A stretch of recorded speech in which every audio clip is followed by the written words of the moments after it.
often not clear on what is an actual need, what our actual needs are. I think getting clear on what your real needs are is at the heart of minimalism, because most of us have a bunch of stuff that we don't need, and they don't have things they do need. So recognizing what your true needs are is really, really crucial. And that way you can let go of imaginary false needs, and you can feed and nourish true needs.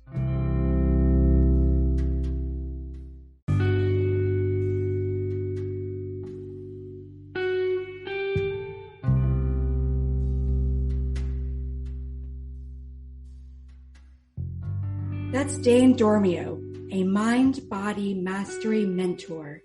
Through minimalism, Dormio has deciphered what his true needs really are, and in the process, found what freedom means to him. As a mentor, he helps his clients navigate their own journeys with essentialism, organize their thoughts, and unleash the idle creative genius within.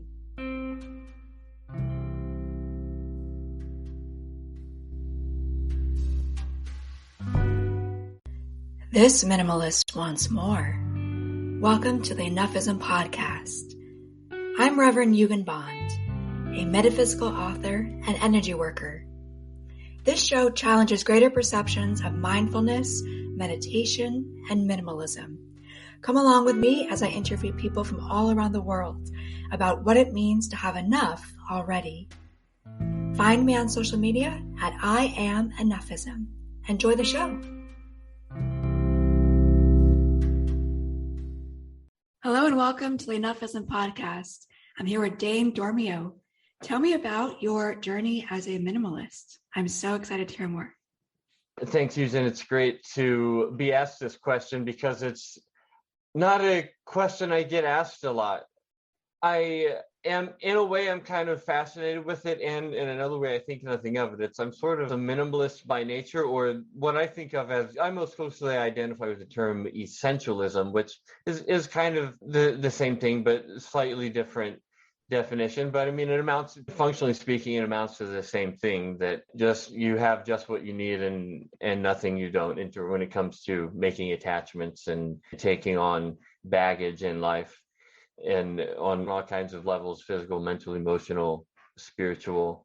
There's a parallel with my journey with Taoism. I don't think of Taoism as a religion. It has sort of religious elements. I think of it as a spiritual philosophy, although there certainly is religious Taoism and lots of different traditions and scriptures and priests and temples and all that stuff. But to me, the essence of Taoism is encapsulated in the Tao Te Ching, which, for those of you who haven't read it or encountered it, this is what I consider to be the most profound and succinct body of wisdom ever recorded in 81 short verses.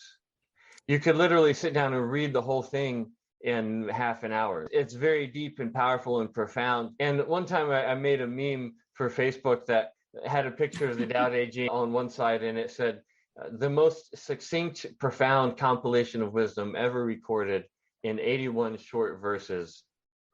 And on the other side, it had a picture of the Bible, and underneath it, it said TLDR, which is internet slang for too long, didn't read. That's great. Which is just kind of poking a little fun at the Bible, but it really is illustrating this essential idea that to have an oracle is something that is sufficiently complex to reflect the contents of the unconscious, of the viewer's unconscious mind back to them.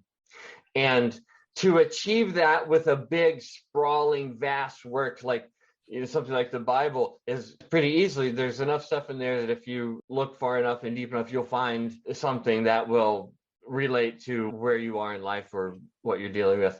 But to achieve that in a small, succinct form is an even greater achievement, in my opinion. And it goes back to that idea of, if you can do the same with less, if you can achieve the same or even more with less, that's kind of what the essence of minimalism is about.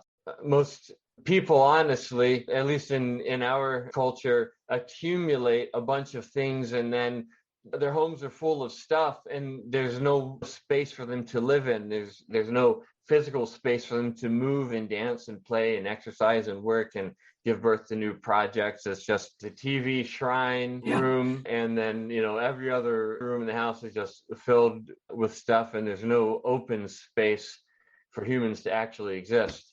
So there's no room for movement. There's no emotional room for creativity because you have that shrine to the TV in the middle of the room that takes up all your attention. Well, that and just all the other physical space that's filled up. Just to point out one manifestation of this, when it comes to exercise and movement. Movement is a physical need of the body, the three main physiological needs of the body: sleep, diet, and movement. We need sleep, we need food, and we need movement on a daily basis. And most people, when they think of movement, they think of exercise. Where does exercise happen? In the gym, right? They say, oh, we need to start going to the gym. Do you have actually physical space in your house to move and to exercise? Do you have to go to the gym or the studio or somewhere, or do you actually have that physical space to move in your home? Or is most of the space in your home filled up with stuff? And for a lot of people living in that condition, they don't even realize the value of the empty space because it's not there. When you actually create that clear space for yourself, you realize the value of open space. When in whatever space, you can actually move around and dance and stretch your body. You realize the value of the physical space, which circles back around to the Tao Te Ching, which one of the passages, or a few of the passages, refer to. Think of a bowl. It's the physical space that defines the bowl, the stuff the bowl is made of, but it's the empty space in the middle that makes the bowl useful. Think of a house. The house, it's the wood that makes the house, but it's the doors, the windows.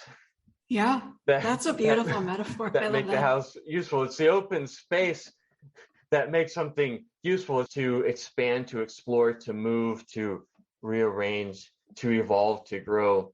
That makes for true freedom. Yeah, thank you for sharing that. What is your relationship with movement? I love movement. Movement and I are so simpatico.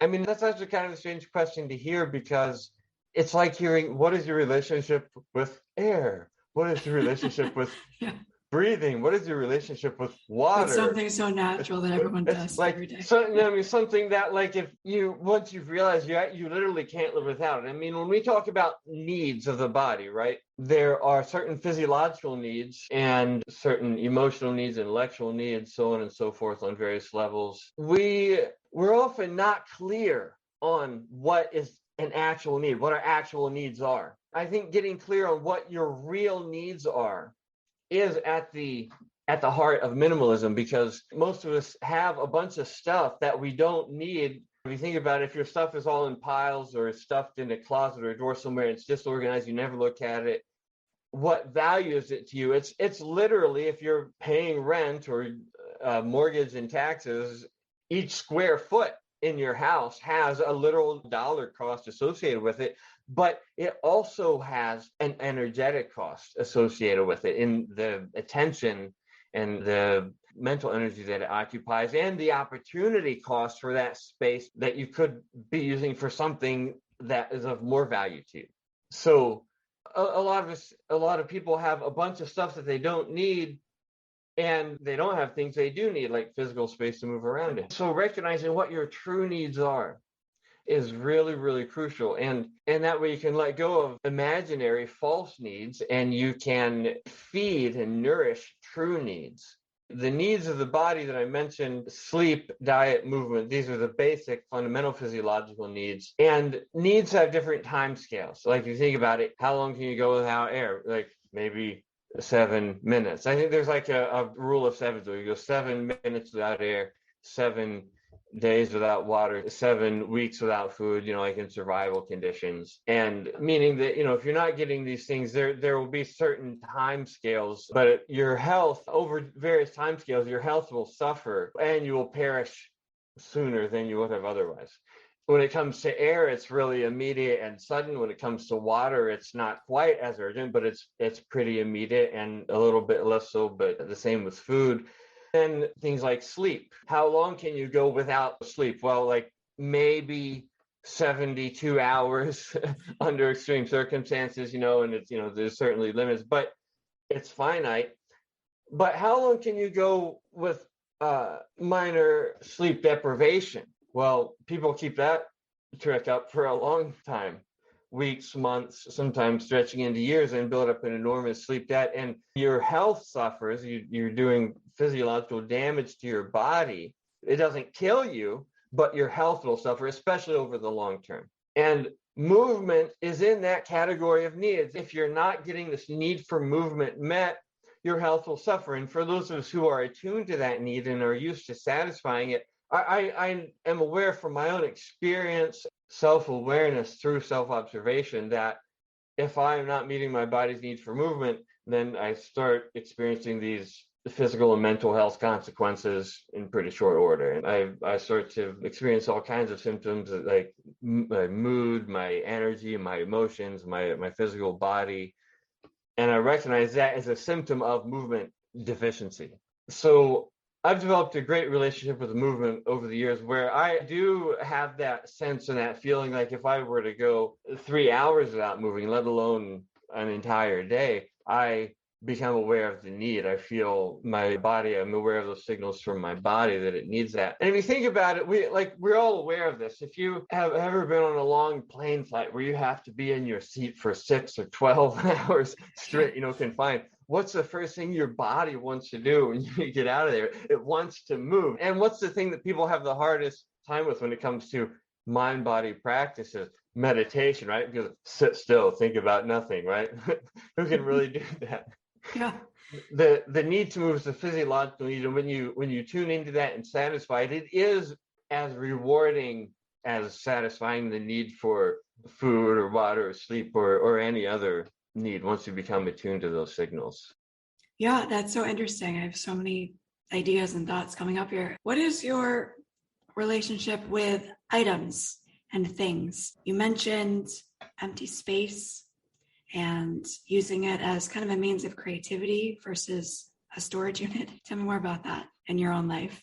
Yeah. Well, I'll back up here and give a little bit of background that I think will be really relevant for a lot of your listeners. I grew up in a really disorganized, dysfunctional household environment with just all kinds of disorder and dysfunction going on. But among them was just this kind of typical American accumulation of stuff. Not the worst, but to an extent that I now recognize as pathological, where it was just there was so much stuff in the house, but none of it was kept in order, and it was always floating around, and it was never like, I need scissors, where I go to the scissors place and get the scissors and use them and then put them back. It's like, where are the scissors? There's some floating around in this room. No, there's some floating around in that room. Let's buy some more scissors until the scissors are at like a critical saturation where you can find some whenever you need them. There's enough floating around, you can find a pair you need them. And then it gets to be like that with everything. And before you know it, it's like you're just floating around in this ectoplasm of stuff all the time, but you don't know where anything is. You can't find anything. Yeah. Sounds very stressful. Well, it certainly is. I kind of have the view from both sides of the looking glass, from having grown up in that environment, like a fish in water, internalizing that and seeing that as normal, and then having an experience where my whole perception of things changed, and now it's just like being on the other side of the looking glass, where I recognize that mode of being as pathological, and I have a whole different relationship with stuff and with items, and completely more organized mind body energy system. The big turning point for me in that regard was GTD. Are you familiar with GTD? No, tell me more. Oh, I'm amazed you haven't heard of this.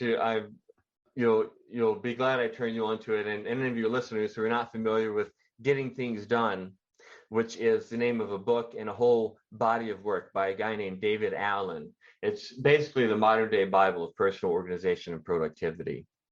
The basic idea of the book is you have to have a trusted system outside your head, what I now call a distributed cognition ecosystem, for managing your stuff, so that you don't have to keep all of it in your head so that you can use your brain for having ideas instead of holding them. So it's about having a trusted system outside your head so you can put your brain to higher and more creative purposes. And when I first listened to the audiobook version of that, when I first listened to that book, this was back in 2007 or so, that was actually what triggered the second major spiritual awakening of my life. The closest way I can describe it is it was like if my brain is a computer, it was just like defragging and reformatting my whole hard drive, installing a new and upgraded operating system. It just radically transformed my whole relationship with executive functioning, information and action management, and my fundamental thought process on a fundamental cognitive level, and how I saw and organized the flows of information through my life. Because we all have, just like we have a flow of energy, we have a flow of information and through our lives, and a flow of action and action decisions that were made based on that information. So that was the big turning point for me in this. And my relationship with stuff now and with things and items, getting back to your initial question, is a place for everything and everything in its place, only what you need and nothing that you don't, and everything in a fashion that you can quickly and easily get to it if and when you need to, and regularly reviewed and updated and purged on some time scale. So essentially, my definition of freedom is when your sphere of responsibility and your sphere of accountability are identical. When everything in your life that you are aware of, that you're responsible for, that you have some commitment or attachment to, or that has some kind of a hold on you in some way, is in some fashion collected, accounted for, and processed and taken care of in the immediate sense. Like, it doesn't mean that it's taken care of, doesn't mean that it's done, but it means you have the appropriate action reminders in place that will bring your attention to it at the appropriate time. So in other words, my new personal standard is my complete world, physical, digital, informational, completely fully collected and accounted for. If it's worth keeping, it's worth putting eyes on at least once a year. And if it's not, then it's not worth keeping. If it's worth keeping, it's worth keeping in a fashion that it's organized and easy to find and easy to get to if and when you want to. If it's not worth keeping. That applies to physical spaces, digital spaces, email inbox, computer desktop. Yeah, virtual declutters. People don't always think about that. Things. And personally, I don't have a lot of needs for myself. I prioritize functionality, and like in terms of movement, I prioritize functionality. So over functionality and physical mobility. Like, one of the best exercises in minimalism that I recommend for anybody who really wants to get deep into this is live in an RV for a while, for some time, which I actually did for 5 years, which was an upgrade from living out of a backpack.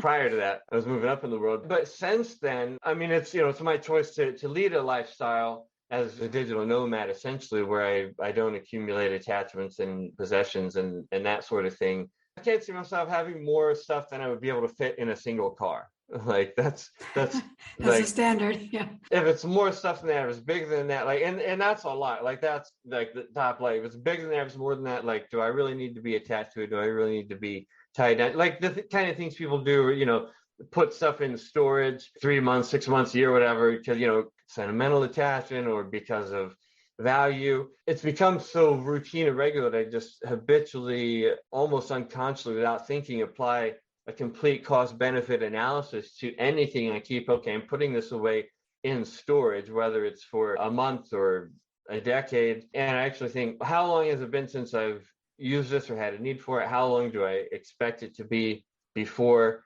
I need it? And what's the value of it? What's the cost of replacing it versus the cost of the storage space that it would take up, the volume, cubic footage or square footage that would take up, the energetic, mental energy of being accountable for it, and whale that in. And like, if it doesn't add up, bye. Do you find that, like, as you evolve and as you change, you bring different items in and then you purge certain items out? Like I find I always have kind of a relatively rotating relationship with things where I have like my basics that I know I'm going to have in 10, 20 years. But then other things kind of go in and out depending on like where I am in my life or what interests me or what hobbies I want to take up. This is such an interesting question because, I'm kind of amazed by people that I knew from childhood and growing up in. Also, just some background on me. I grew up as a rational materialistic atheist in the Bible Belt. Very rural, conservative, traditional in a sense, you might say. And it's kind of a place where not much changes. People don't like change much. And when I was growing up, my basic impulse was always to get out as soon as I could. But it's the kind of place where most people are born there, they grow up there, they raise their kids there, they die there, and maybe they take a trip to Disneyland once or twice, something like that. I've like friends of mine from childhood or from college, 20, 30 years later, like they still have the same stuff, like the same Nintendo or the same swords from Sword Club in college. It's just amazing to me how long people keep so much stuff. And I mean, on the one hand, it's amazing to me. On the other hand, I grew up with it in and around it, so I understand it as well. But it's from my current viewpoint, it's just amazing because I have certain things. I have to put a timeline on it. Like the longer back you go, the fewer items I have. Anything from like physical items from more than 10 years ago are extremely rare. From more than 15 years ago, even more so, more than 20, I'm not even sure. There's a concept that I've uncovered, and the technical term is executive functioning. The term I like is information action management, managing the flow of information and action decisions through our lives. The brain tries to keep track of everything, whether it can or not. I mean, short-term memory can hold 3 to 7 pieces of information reliably, so it's not that great. I mean, if you know anybody who uses their brain as a calendar, it sucks as a calendar. It does. It really does. Or an address book, it sucks as an address book. But if you don't have this, it'll try its best. If it'll do its best to do whatever, as a contact manager if you don't have one, or as a project manager if you don't have one, as a content manager if you don't have one, if you're in the content creation game. It's trying to do this stuff internally with what it's got on board, even if it can't do it very well, if you don't have external systems and tools in place to support it. But every module, everything the brain is tracking has an inflow and an outflow, kind of like an inbox. Everything has, on some level, everything that I'm responsible for, physical, digital, etc., it has some kind of review level. Otherwise, if it's not worth reviewing, it's not worth keeping. Everything gets reviewed and purged on some time scale, like files, photos, everything, like physical files, digital files, online accounts, everything gets reviewed and purged and kept up to date. If it's not worth keeping up to date, then it's not worth keeping, basically. That sounds very organized. Plus, you always know where your scissors are. That's very important. Exactly. In fact, let's see how fast you can find your scissors. This is a test. Ta-da! There you go. All right. I could probably do the exact same thing. And also, here's my samurai sword, just in case any ninjas come through the window. I mean, I think every minimalist needs a samurai sword. That sounds like a valid thing. Well, I disagree. I mean, you might prefer Chinese style swords. True. It's a personal decision. Or European style, it takes all types to make a world. You're probably one of the few digital nomads I've spoken to. I mean, I've personally read a lot about that lifestyle online. I followed so many people on YouTube. They pack up all their stuff, move abroad and, live out of a backpack. And I followed them vicariously. And I have met some people who lived in tiny houses. I'm always like, my first question is like, what is it like? And then I realized, well, I live in a studio. So it's probably about the same. I mean, one man I was talking to lived in a tiny house. I think he probably had more space than I did in my apartment, just the square footage. So when you get used to living small and you get used to owning what serves you and what you find practical and useful, like you said, it really changes your personality almost, because you feel like you have more time and more energy to focus on so many other things. Like that's one of the reasons why I started this podcast. I had this space in my life when I wasn't consuming and kind of mindlessly consuming. I was able to think about other projects I wanted to work on. And then, this is one of many things I've just taken on personally, and it's really fun. So, and that's been my journey, with my stuff and with my space and my time. The universe abhors a vacuum, and if you have creative space to fill, then creative ideas will fill it. In fact, I think that all of us are creative geniuses innately. And the only thing most of us lack is a system for capturing and harnessing the ideas that we naturally generate. Because if you think about it, I mean, when do we usually have ideas? In the showers, whenever you can't capture it, right? Whenever you're not at your workstation or in your office or whatever it is.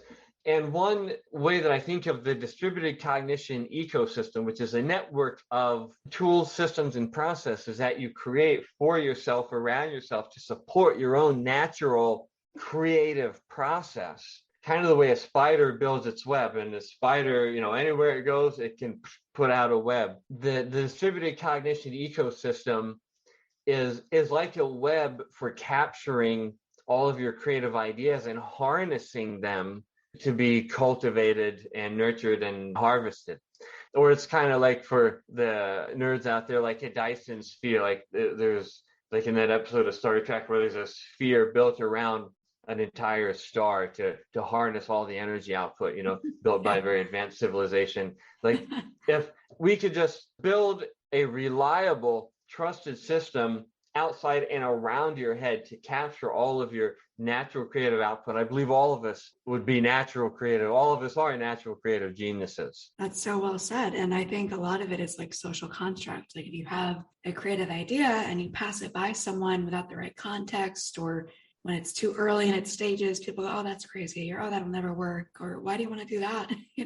And if you just let it grow and you bounce off the right people and you have the right resources and the timing's right, any idea can become really interesting. Yeah, if you have the open space and the systems to focus and harness creative energy, amazing things can happen. And the good news is we're actually sitting on top of a gold mine of human potential, just based on the cognitive surplus alone. Clay Shirky did a TED Talk on the cognitive surplus that's just by the number of thought hours that people spend watching television, kind of measured in units of the number of thought hours put into creating Wikipedia. And like basically we waste something like 2 or 3 Wikipedias worth cognitive surplus of idle human CPUs just on watching television and consumptive, kind of idle consumptive activities. So if we just replace a portion of that with creative constructive work, we have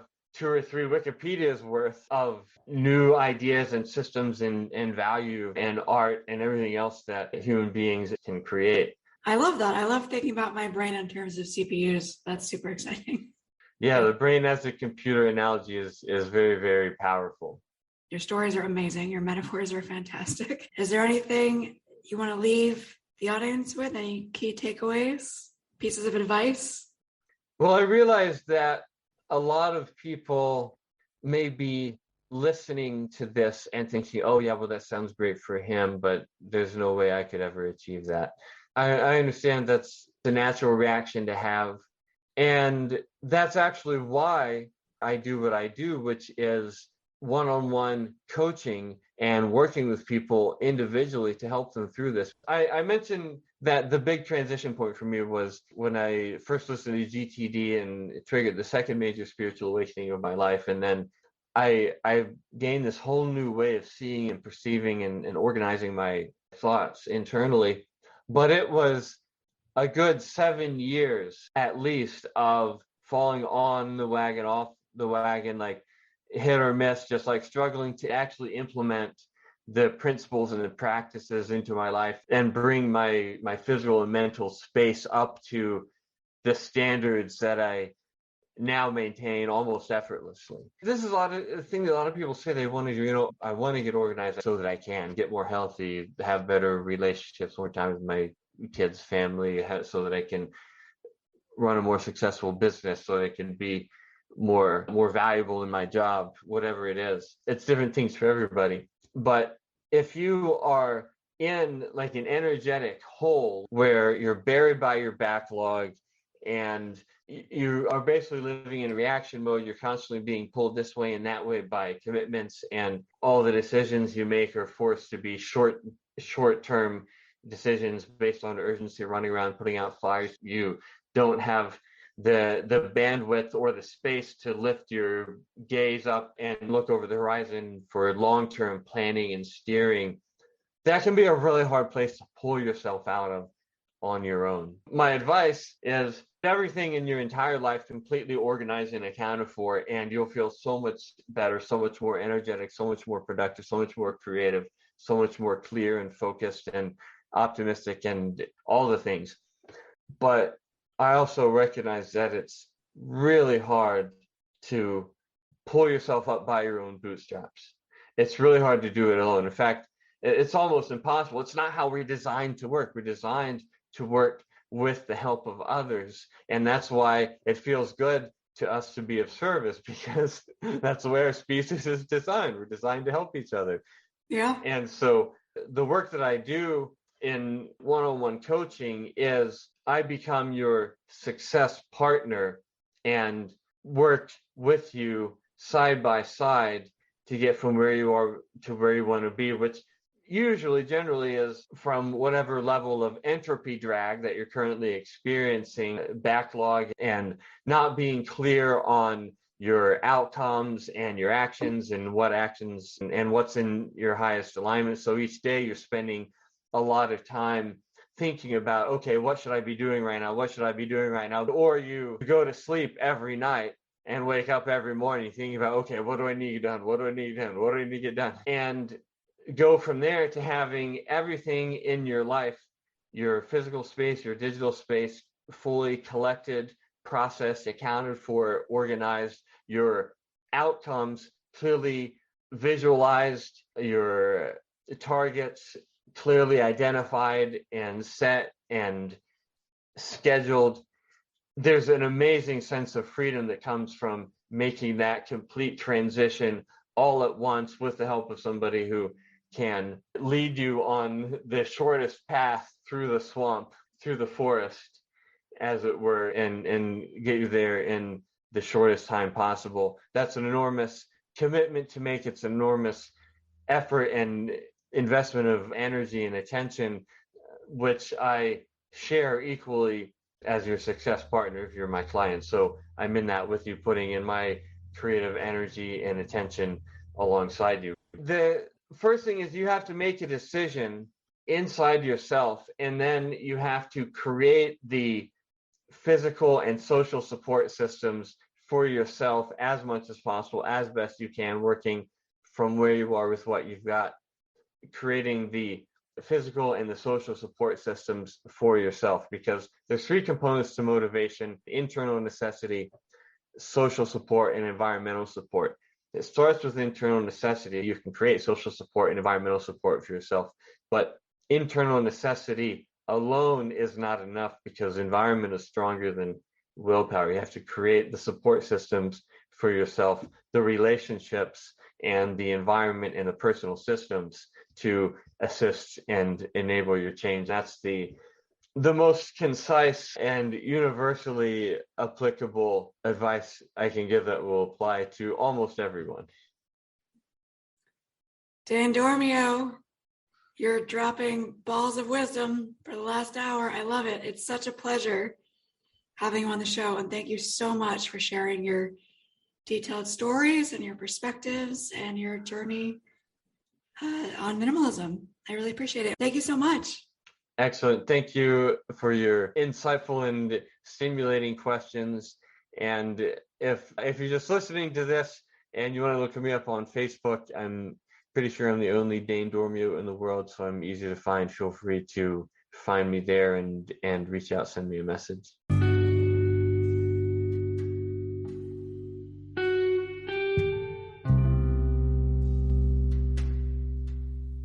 Congratulations, you've reached the end of the Enough-ism podcast. Show some love if you'd like by subscribing and leaving a review.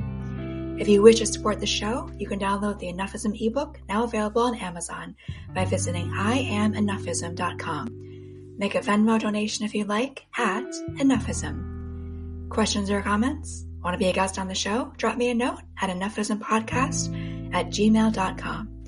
I'm Reverend Eugen Bond. Remember, we are all enough just the way we are. See you next time.